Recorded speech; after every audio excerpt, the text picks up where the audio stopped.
여러분 안녕하세요. 박성민 목사입니다. 2026년 1월 26일 월요일 매일 말씀으로 함께 하신 여러분들을 사랑하고 축복합니다. 오늘 말씀을 통하여 하나님의 사랑을 만나고 또 새롭게 힘을 얻는 우리가 되기를 축복합니다. 오늘 말씀은 창세기 19장 1절에서 11절까지 말씀입니다. 이 말씀 제가 먼저 읽어드리겠습니다. 저녁 때 그 두 천사가 소돔에 이르니 마침 롯이 소돔 성문에 앉아 있다가 그들을 보고 일어나 영접하고 땅에 엎드려 절하며 이르되 내 주여 돌이켜 종의 집으로 들어와 발을 씻고 주무시고 일찍이 일어나 갈 길을 가소서. 그들이 이르되 아니라 우리가 거리에서 밤을 새우리라. 롯이 간청하매 그제서야 돌이켜 그 집으로 들어오는지라. 롯이 그들을 위하여 식탁을 베풀고 무교병을 구우니 그들이 먹으니라. 그들이 눕기 전에 그 성사람 곧 소돔 사람들이 노소를 막론하고 원근에서 다 모여 그 집을 에워싸고 롯을 부르고 그에게 이르되 오늘 밤에 내게 온 사람들이 어디 있느냐 이끌어내라. 우리가 그들을 상관하리라. 롯이 문 밖에 무리에게로 나가서 뒤로 문을 닫고 이르되 청하노니 내 형제들아 이런 악을 행하지 말라.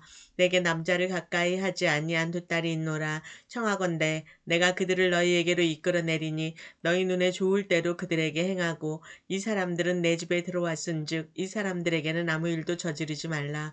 그들이 이르되 너는 물러나라. 또 이르되 이자가 들어와서 거류하면서 우리의 법관이 되려 하는도다. 이제 우리가 그들보다 너를 더 헤아리라 하고 롯을 밀치며 가까이 가서 그 문을 부수려고 하는지라. 그 사람들이 손을 내밀어 롯을 집으로 끌어들이고 문을 닫고 문 밖에 무리를 대소를 막론하고 그 눈을 어둡게 하니 그들이 문을 찾느라고 헤매었더라. 아멘. 사랑하는 성도 여러분, 월요일 아침입니다. 오늘도 또 새 날이 시작되었습니다. 우리가 월요일 아침에 또 말씀으로 오늘 하루를 시작하고 일주일을 시작하는 것은 정말 복된 선택인 줄 믿습니다.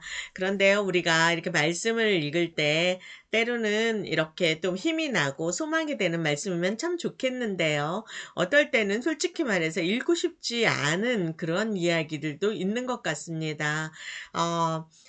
도덕적으로 또 설명하기 어려운 장면이 등장하면서 왜 하나님은 이 장면을 그대로 기록하셨을까? 이런 질문이 자연스럽게 떠오릅니다.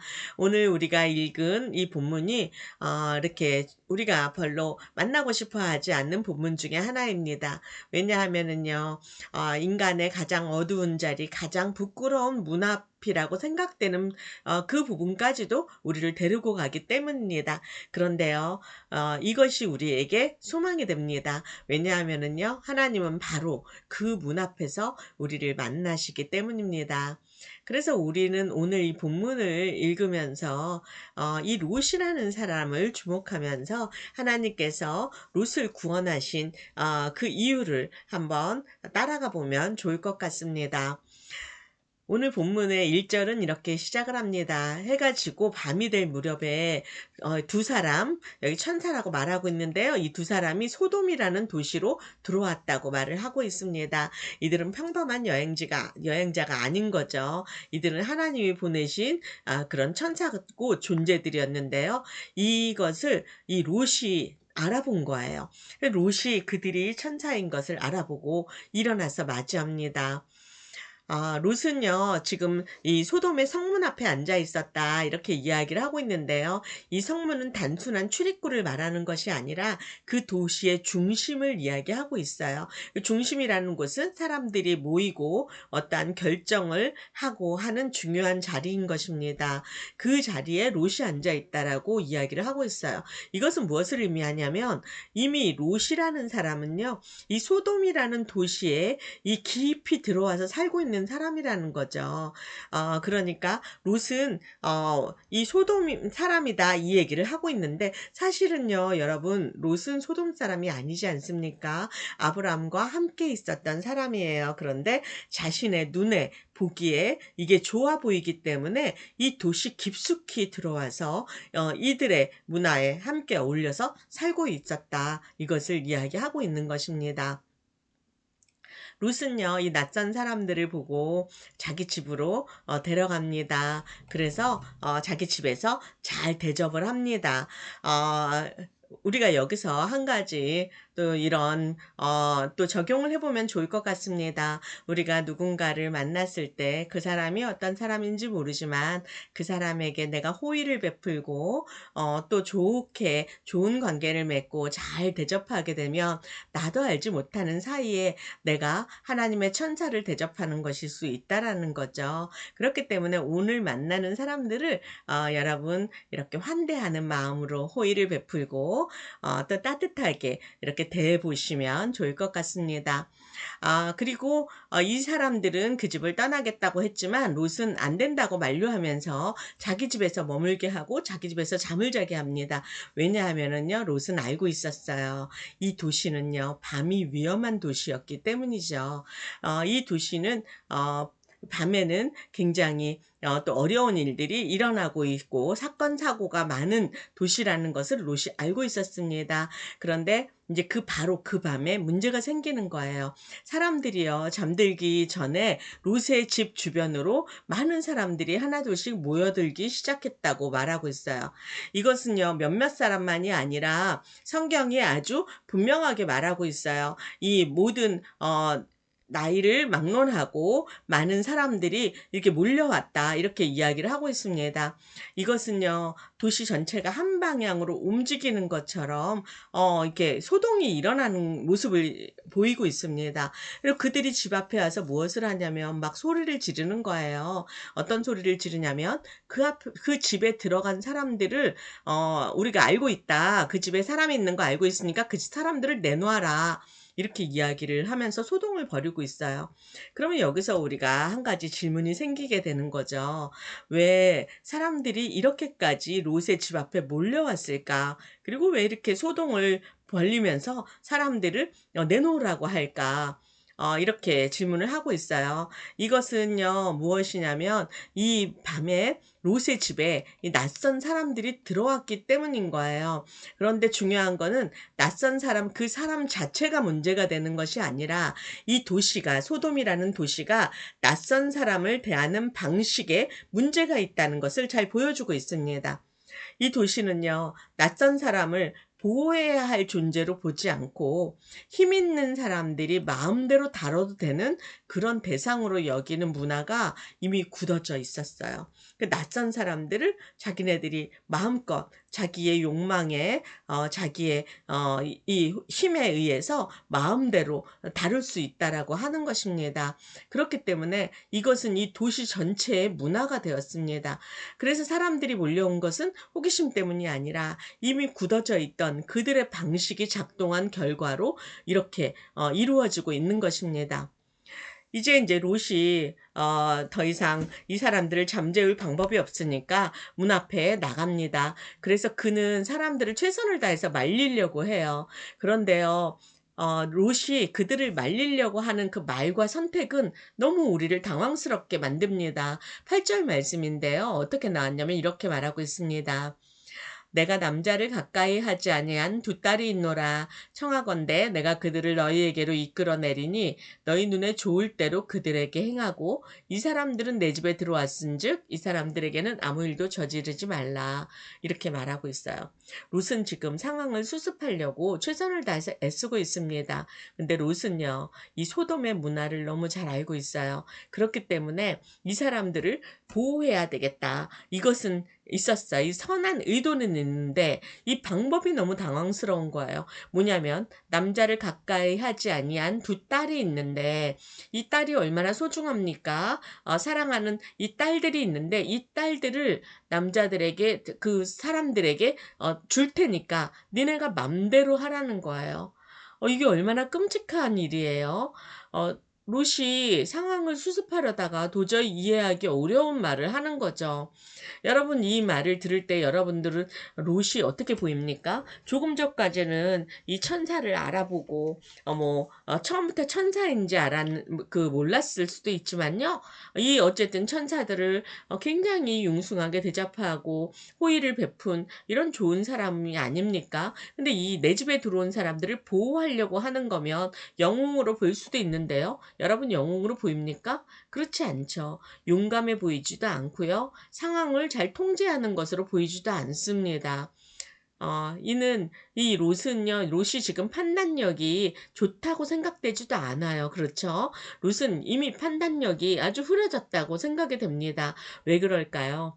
롯은 이미 이 도시 안에서 오랫동안 같이 살아오면서 이 도시의 중심에서 문화에 젖어서 살아오면서 자기의 기준이 흐려진 상태가 되었다는 거죠. 이미 내가 악에 절어서 죄 가운데 살다가 보니까 죄에 절어서 자기의 이 판단력도 그들과 별다른 바가 없는 그런 상태가 되었다라는 것을 오늘 우리에게 보여주고 있습니다. 여러분, 이 상황을 보면 소망이 느껴지지 않잖아요. 우리가 눈에 보여지는 상황은요, 이제 사람의 힘으로 해결할 수 없는 지점까지 갔다. 이렇게 볼 수 있습니다. 여러분, 우리도 삶에서 그런 적이 있습니까? 내가 뭔가를 잘해보려고 또 내가 어려운 상황을 잘못된 실수를 막아보려고 애썼는데 상황이 점점 더 꼬이는 것 같고요. 상황이 점점 더 나락으로 떨어지는 것 같고 점점 더 소망하고는 거리가 멀어져 가는 그런 상황을 만난 분이 혹시 계십니까? 우리가 아무리 노력해도 이제 더 이상 내 힘으로는 어떻게 해볼 도리가 없다라고 생각되는 그 지점까지 갔다면은요, 여러분 이제부터 이 말씀을 잘 들어보시면 좋을 것 같습니다. 왜냐하면은요, 이제부터 정말 중요한 장면이 나오고 있거든요. 10절, 11절 말씀인데요. 뭐라고 나왔냐면 이렇게 나왔습니다. 그 사람들이 손을 내밀어 롯을 집으로 끌어들이고 문을 닫고 문 밖의 사람들을 그들의 눈을 어둡게 하며 문을 찾느라 헤매었더라. 이렇게 말하고 있어요. 여러분, 이게 왜 소망이 되냐면은요. 그 집안에 있는 그 천사들인 거죠. 그 천사들이 밖에서 이 곤란함을 겪고 있는 롯에게 손을 내밀어서 롯을 집 안으로 끌어당기고 문을 닫았다고 하는 거예요. 여러분, 여기서 중요한 것은요. 롯이 아니라 하나님의 행동입니다. 롯이 자신을 구한 게 아니에요. 롯이 그 가족들이나 그 집안에 들어가 있는 사람들을 보호한 것이 아닙니다. 롯이 문을 닫은 것도 아니에요. 하나님이 손을 내미셨고 하나님께서 롯을 끌어들이셨고 하나님께서 문을 닫으셨습니다. 롯은 그날 밤에 자기의 어떤 의로움이나 자기의 믿음으로 살아남은 것이 아닙니다. 하나님의 개입으로 그는 건짐을 받은 사람이었다는 것입니다. 여러분, 우리가 그러면 여기서요, 처음 질문으로 다시 한번 돌아가 보기를 원합니다. 하나님은요, 왜 롯을 구원하셨고 롯을 건지셨을까요? 롯이 훌륭했기 때문일까요? 롯이 올바른 선택을 했기 때문일까요?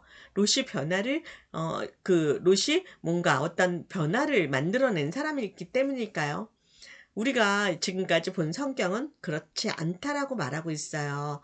오히려 성경은요, 롯의 연약함을 숨기지 않습니다. 롯이 얼마나 이렇게 어리석은 판단을 했고 그랬는지 성경은 아주 솔직하게 숨기지 않고 이야기를 하고 있어요. 그럼에도 불구하고 하나님은 롯을 포기하지 않고 놓지 않으십니다. 이 본문은 오늘 우리에게 분명히 말해주고 있어요. 구원은요, 사람의 어떤 능력이나 사람의 자격에서 시작되지 않는다는 거예요. 구원은 하나님의 선택에서 시작된 것임을 믿으시기 바랍니다. 이 본문에서 가장 선명하게 드러나는 것은 롯의 믿음이 아니라 하나님의 태도이고 하나님의 행동이고 하나님의 마음인 것입니다. 하나님은 오늘 이 본문 말씀을 통하여서 우리에게 이렇게 말씀하시는 것 같습니다. 사랑하는 자야, 네가 스스로 너를 지킬 수 없다고 생각해서 한계라고 생각하고 있니? 바로 그때 내가 너를 붙들고 있음을 기억하기 바란다. 네가 어리석은 판단을 할 때에도 네가 무언가 실수를 한다 할지라도 나는 너를 절대로 놓지 않을 거야. 하나님은요, 완벽한 사람만 건지시는 분이 아니에요. 하나님은 우리가 잘 알고 있는 것처럼 뭔가 똑똑하고 능력이 있는 사람하고만 하나님께서 일하시고 그를 사랑하시는 분이 아니십니다. 하나님은요, 하나님께서 선택하신 사람, 하나님을 사랑하는 자에게 하나님은 끝까지 하나님은 건지시고 구원하시기로 결정하신 분이십니다. 사랑하는 여러분, 월요일 아침에 이 말씀을 듣는 우리에게도 이 질문은 그대로 이어지고 있습니다. 여러분, 우리는 때로 이런 마음이 있지 않습니까? 지금 내 모습이 너무 초라하게 느껴져서 하나님 앞에 내가 쓰임받을 수 있을까? 하나님 앞에 내가 설 수 있을까? 나는 이미 너무 멀리 돌아온 것은 아닐까? 우리가 뭐 여러 가지 생각은 할 수 있어요. 그런데요, 오늘 말씀은 우리에게 분명히 말하고 있습니다. 하나님은요, 괜찮은 사람만 붙드시는 분이 아니세요. 하나님은요, 자격 있는 사람을 붙드시는 분이 아니십니다. 하나님은 하나님을 포기하지 않기로 결정한 사람, 그 사람을 하나님께서 붙드십니다. 사랑하는 성도 여러분, 오늘 하루를 시작하면서 우리는 이 한 가지만 마음에 품고 가면 충분할 것 같습니다. 나는 하나님께 붙들린 사람임을 믿습니다. 이 고백이 오늘 우리를 다시 일으킬 줄 믿습니다. 그래서 오늘 우리는요, 조금 흔들려도 다시 설 수 있습니다. 우리는 조금 연약해도 괜찮습니다. 왜냐하면은요, 하나님이 오늘도 여전히 우리에게 손 내밀어 주시고 우리를 붙들어 주시기 때문입니다. 이 하나님의 손을 붙들고 또 힘을 얻어 다시 일어나 한 주간을 시작하는 우리가 되기를 축복합니다. 함께 기도하겠습니다. 사랑의 하나님 감사합니다. 오늘 말씀을 통하여서 우리를 보고 하나님의 마음을 알게 하시니 감사합니다. 내가 잘해서 여기까지 온 것도 아니고 주님이 나를 놓지 않으셨기 때문에 내가 오늘 살아있음을 고백합니다. 오늘 하루도 우리를 붙드시는 주님의 손을 신뢰하며 우리를 내어드립니다. 우리 손 꼭 붙잡아 주시고 우리를 주님의 뜻으로 인도하여 주십시오. 감사드리며 예수님의 이름으로 기도드립니다. 아멘.